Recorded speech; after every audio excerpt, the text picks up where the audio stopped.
What if I told you that the exact moment you get a headache or like a sudden twist in your career or even the violent typhoon on the evening news was actually decided millions of years ago? Right, by the exact same forces that steer meteorites through space. Yeah. It is a wild thing to think about.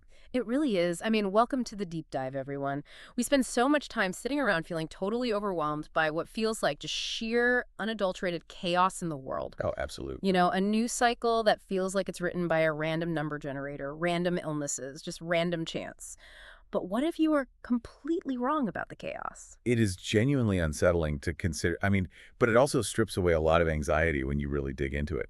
The idea is that beneath all that perceived noise and randomness, there is actually a silent, perfectly calibrated clockwork ticking away. Yeah, And you, the listener, are just one tiny gear inside of it. that is the incredibly bold premise we are unpacking for you today. We are looking at an excerpt from a philosophical text titled Inevitability, written by Shafeng. A really fascinating source. Definitely. And our mission today is to explore the author's pretty uncompromising claim that absolutely everything in existence, from the birth and death of distant stars to the rise of global empires, right down to your morning commute and the thoughts inside your head, is governed by an underlying inescapable order. Right, and the author actually calls this the kingdom of inevitability. To really grasp what this means for you, we have to start with, well, the foundational metaphor of the text. Which I love, by the way. It's great, right? The author suggests that every single human being begins as a rough stone, just a jagged, unpolished rock pulled from the earth. Okay, a rough stone. Yeah, and to become a useful gemstone, something with a specific, beautiful geometric shape, we have to undergo a really rigorous process of cultivation and practice. We have to be cut and polished by life, basically. Exactly. And everyone wants to be that polished gemstone. The text refers to this ultimate idealized state as the kingdom of freedom. But there is a massive catch here, right? Huge catch. The text argues you cannot just jump straight into freedom. To get to the kingdom of freedom, the absolute first, non-negotiable step is that you have to fully, deeply submit to and understand the kingdom of inevitability. Yeah, you cannot bypass the reality of the universe to find liberation. You have to understand the boundaries of the cage before you can leave it. It makes me think of trying to win a complex board game. Oh, that's a good way to look at it. Yeah, you can't experience the freedom of creative, high-level gameplay, the bluffs, the brilliant long-term strategies, until you inevitably learn and accept the rigid rules of the board. Right, right. If you just start moving pieces randomly because you want to be free from the rules, you aren't playing the game. You're just knocking over pieces and creating a mess. That analogy holds up perfectly, I think, Yeah. especially because in this text, the author's game board is literally the entire universe. Yeah. To understand this kingdom of inevitability, we need to start by zooming all the way out. We need to look at the macro level, so the cosmos, the geology of the earth, the broad strokes of nature, before we even attempt to look at humanity's place in it. So let's look at the stars, because the text goes big right out of the gate. It describes vast celestial bodies moving within their systems and clusters. Right. The author argues they aren't just floating aimlessly, they're locked into predetermined orbits with very specific directions and speeds. And when one of those stars or rocks reaches a certain coordinate in space and time, it is inevitably pulled off course by a larger gravitational force. It becomes a meteorite burning across the sky. Exactly. It wasn't a random accident. It was just gravity acting as destiny. And the author takes that massive cosmic mechanism and applies it directly to the Earth beneath our feet. Right? Yes, which totally changes how we view our own planet's history. We look at massive geological events and see random catastrophe or the chaos of deep time. But the text sees pure mathematical inevitability. Precisely. The movement of the Earth's core and mantle inevitably causes the drifting of continents. It inevitably creates river deltas, it forces the weathering of rocks, and triggers the melting of snow-capped mountains.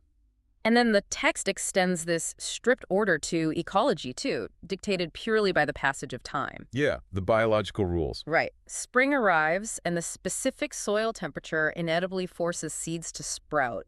Winter approaches, and the drop in daylight triggers frogs and snakes to go into hibernation. It's all programmed. Migratory birds fly across continents not because they just feel like it, but because the planetary clock dictates they absolutely must. And the text points out these undeniable facts of the natural world, right? Like Wolves do not eat grass, sheep do not eat meat, bats come out at night. It's an unavoidable, hardwired ecological algorithm. Yeah, the author frames all of this as a strict ecological balance that cannot be violated without consequence. Okay, but I have to push back here for a second. Sure, go ahead. It is really easy to look at a star trapped in a gravitational pull, or like a hibernating frog, and see a biological or physical program.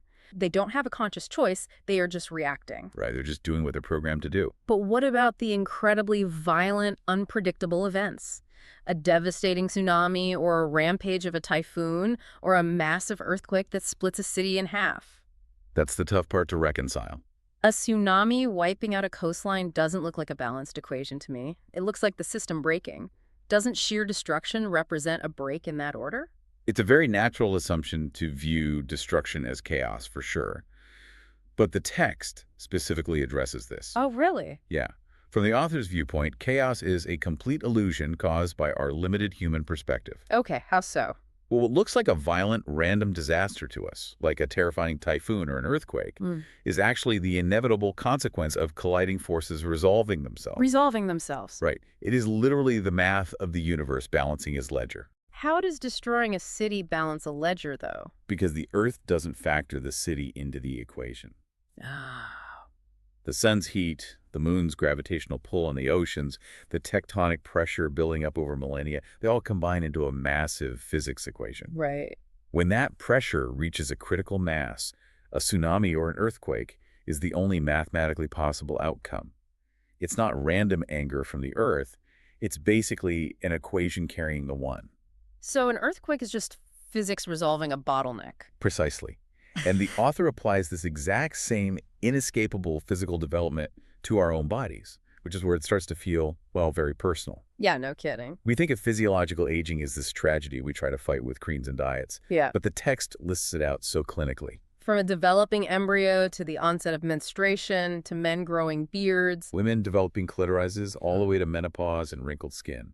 It is an inescapable, inevitable biological progression. You are basically running a script from birth. Exactly. You were just running the code.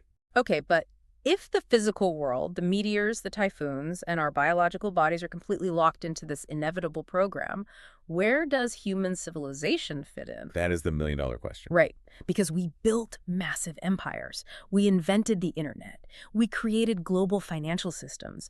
Surely, human ambition and free will derive history, not just biological scripts. Well, this is where the text philosophy becomes truly provocative, and where we have to be clear that we are just unpacking the author's framework here. Yes, absolutely. The author argues that human civilization is entirely subject to the exact same inevitability as the orbit of a star or the pressure of a tectonic plate. Wait, so the rise and fall of Rome wasn't human choice? It wasn't some grand political strategy? Not at the macro level, no. Oh, it's wild. The text lists the fall of the great early empires, Egypt, Mesopotamia, Babylon, Rome, all the way up to the Third Reich. Okay. It also lists the rise of modern constructs, so the emergence of the United Nations, the European community, the global dominance of the US dollar, and even the spread of the English language. And the author claims these aren't choices.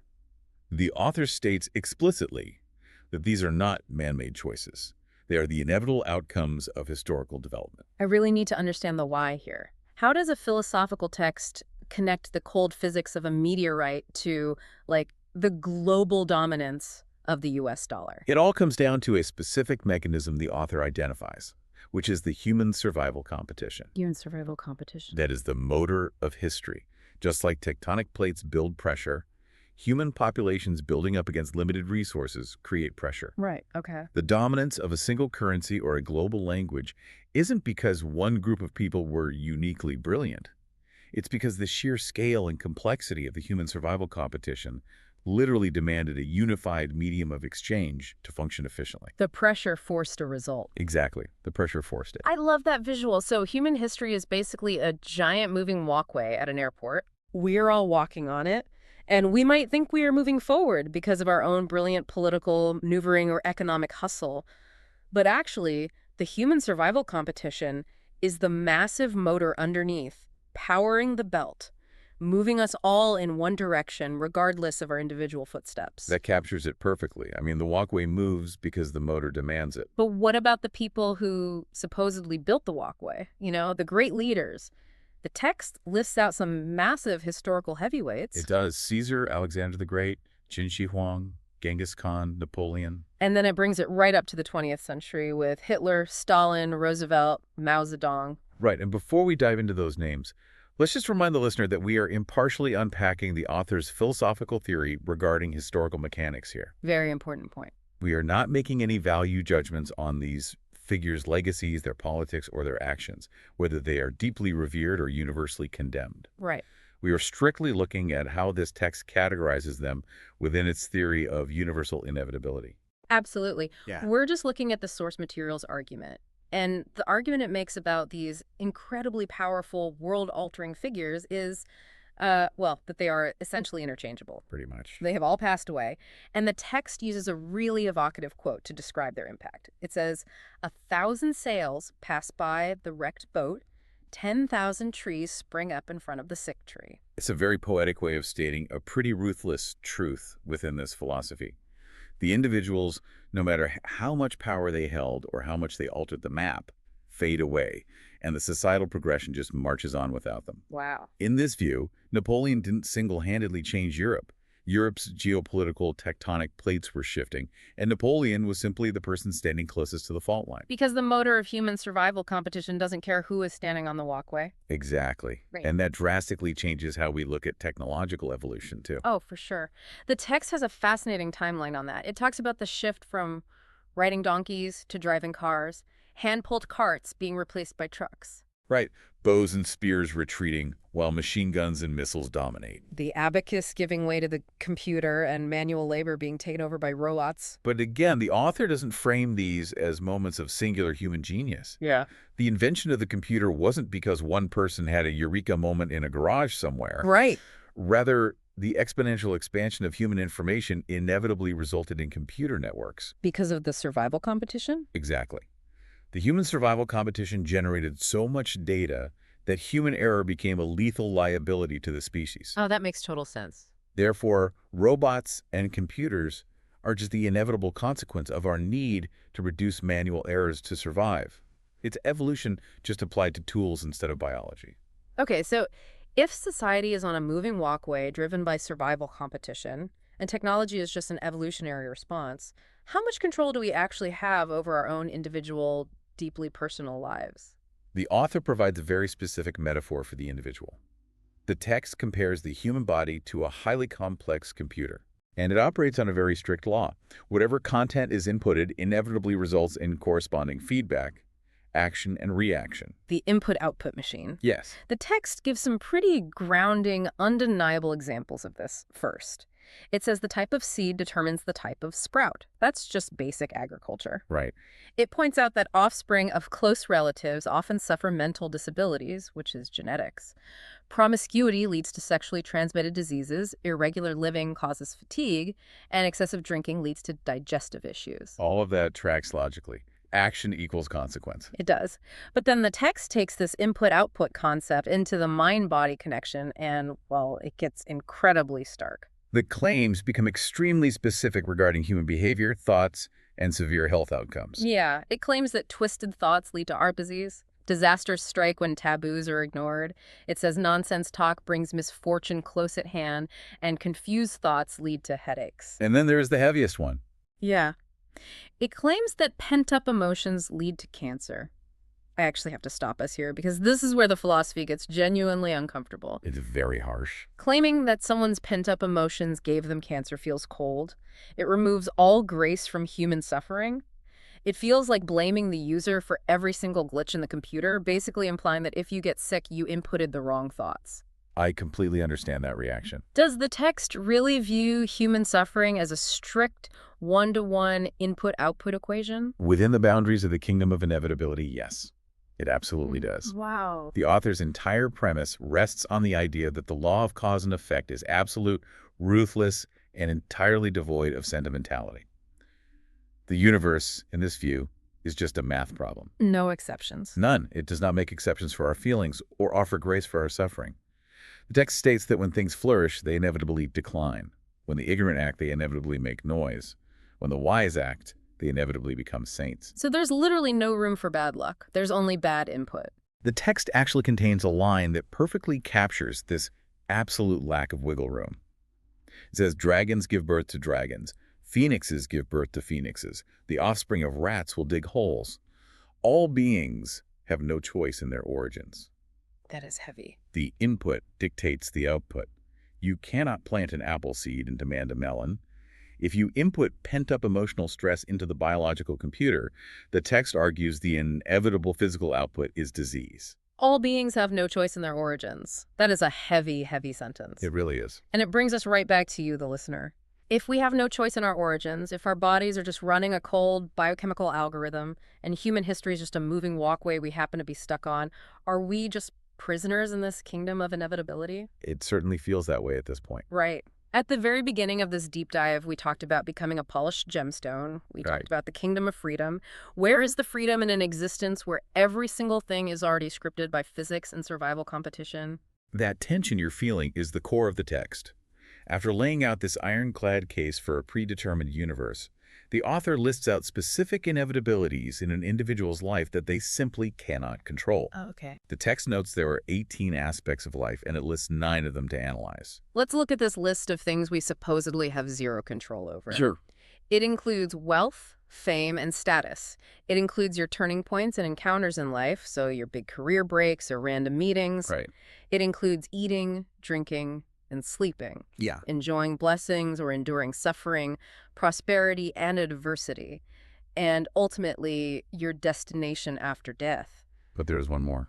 Yeah, the one that really stands out to me is what the text translates as peach blossom look. Yes, that is a deeply culturally specific concept. Let's pause on that term for a second. Hmm. Peach blossom luck is a really poetic Chinese phrase that refers to romance, love affairs, and just sudden magnetic attractions to other people. The idea of treating a sudden butterflies in your stomach crush as a cold mathematical inevitability is wild.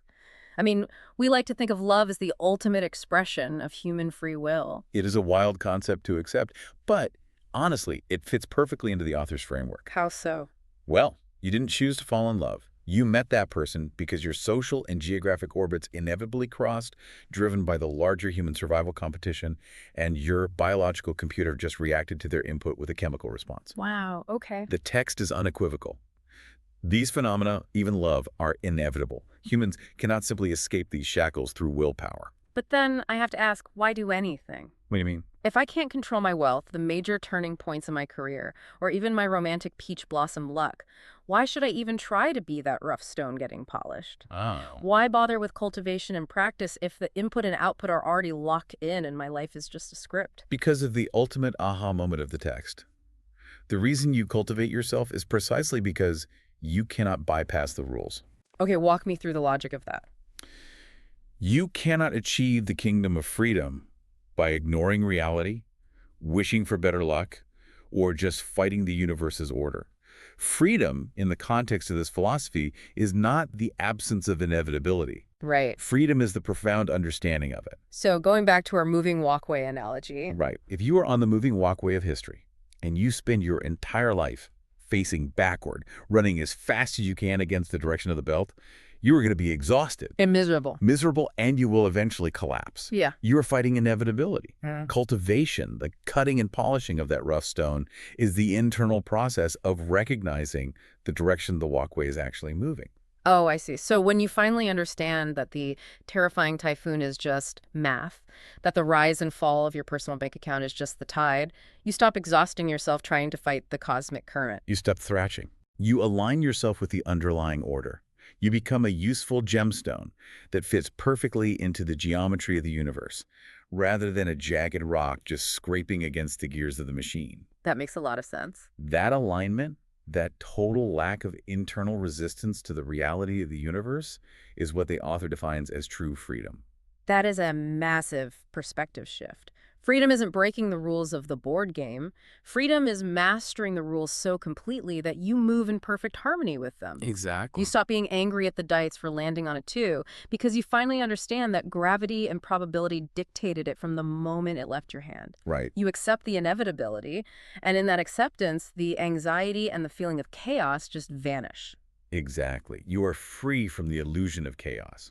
Let's just take a breath and recap the journey we just went on because it's a lot. It really is a lot. We started by looking up at the sky, realizing that the predetermined orbits of stars and the violent pull of meteorites are governed by an inescapable order. We zoomed in to see that natural disasters are just physics balancing equations. Right. We learned that the rise and fall of historical empires and the relentless march of technology aren't human choices, but the inevitable motor of survival competition. And then we examined our own bodies as complex input-output computers, bound by absolute, unsympathetic laws of cause and effect, where dragons only give birth to dragons. And finally, we realized that acknowledging our absolute lack of control over things like our wealth, our turning points, and our romantic luck might actually be the very key to finding true freedom. Yeah. By understanding the kingdom of inevitability, we finally stop fighting the chaos and we learn to swim with the cosmic tide. It demands that you look at your own life through a completely different lens. And, if we follow the text's philosophy to its absolute logical conclusion, it leaves us with one final fascinating implication. Okay, I'm ready. Something for you, the listener, to deeply consider long after this audio stops playing. Lay it on us. If the universe truly is a strict, inescapable program of cause and effect, and if recognizing this inevitability is the exact process that polishes us from rough stones into beautiful, peaceful gemstones, then we have to ask about what is happening right now in this exact second. Oh, wow. Was your decision to listen to this specific deep dive today and your sudden burning desire to understand your own inevitabilities actually a free choice you made? Or was your presence here, listening to these exact words at this exact moment, simply the inevitable next line of code in the universe's program, just waiting for you to catch up?